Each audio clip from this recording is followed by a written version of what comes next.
Okay, this video is going to be about the organizational features within the Canvas LMS. So my screen right now, I'm logged into my demo account in Canvas for the NCESD agency, and the course is called Welcome to Canvas. So a couple of things just right off the bat. On the left-hand side, obviously, this vertical menu, we are in courses. The dashboard is for just the individual user and has all the courses that you are enrolled in, all the courses that you have been previously enrolled in, and then some other things that we'll get into a little bit later, like the calendar and the resources at the bottom. So when I'm clicked on courses, I see all the courses that I'm assigned to, and I simply clicked on the course Welcome to Canvas.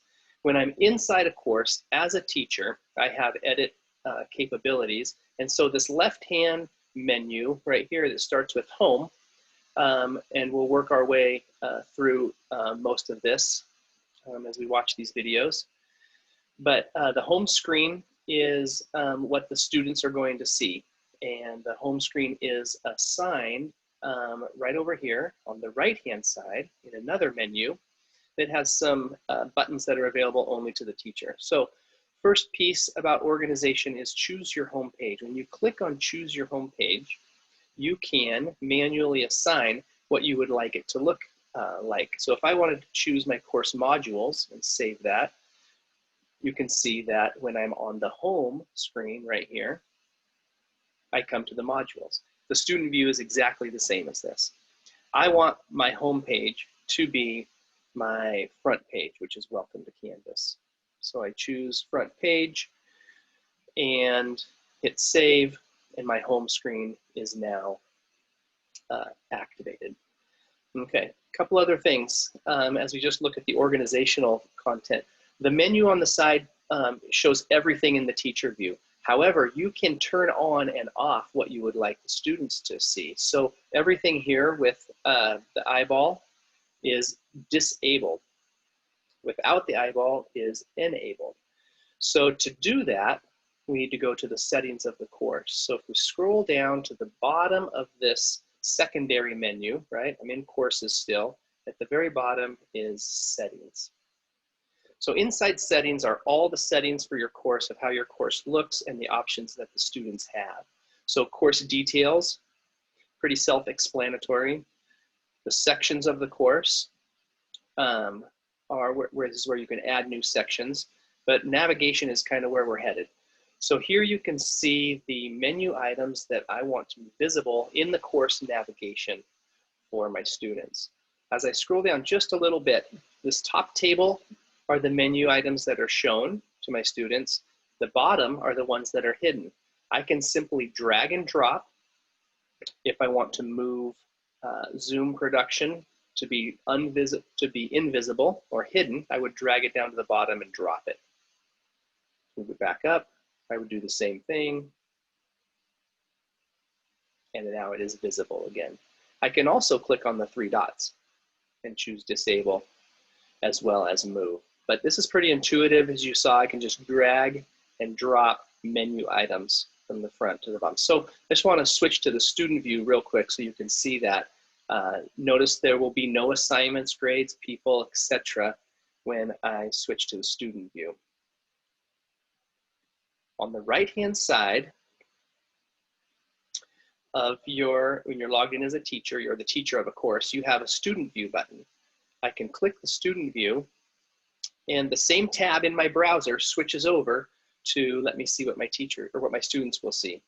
So this looks good, only the things that I want. And the home button displays the home screen that I have set also. To leave the student view, you have this large colored box at the bottom of your whole entire screen. Hit leave student view, and your browser flops back to show you just the student view. So that is, again, under settings. I'm going to go back to settings again. And I wanted to talk a little bit about course details. One of the things that is important, and we get a lot of feedback for Canvas, is just the start and end date. make sure that that is correct. And then this box is very important, that students can only participate between the course dates. So if you have problems with your students being able to not see a course, make sure that the start, end, and that these 3 check boxes are correctly configured for what the student can view. The next area, which I think is important for organization, are the modules within your course. So on the left-hand menu, again, 3rd option down are modules. Modules are the units that you have in your class or in your course. They could also be the sections, they could be the chapters. You could also do the modules or organize the modules by theme or by project that you're working on in your class. So these modules, again, pretty self-explanatory to create a new module, naming the module, and then adding sub-modules. So this might be chapter 1, but then we would have different activities that are happening within these sections. The nice thing about Canvas is you can click and drag these modules. I'll just minimize these so we can get a little bit better look. You can grab these and just drag them around. So maybe you want to reorder some of the projects, or things come up during the year that are causing you to change your pacing or the schedule. You can simply drag those around. The last section I'd like to talk about is called the discussions section. So this is the feed, and I click here on the left-hand side in the menu. This is the feed of discussions that either you as a teacher, and if you want, you can allow students to host discussions and start new discussions. So these discussions is just a running list of posts that happen in the class, and they actually start here with the discussions list, and they are in order, newest on top. And then you have the ability to pin a discussion also. So maybe there's an announcement that you make that you want to show up at the top, and it stays up there until you're done. So students might see this for a few days or a couple weeks. Discussions are super easy to create. The big blue button for add a new discussion is the way to start this.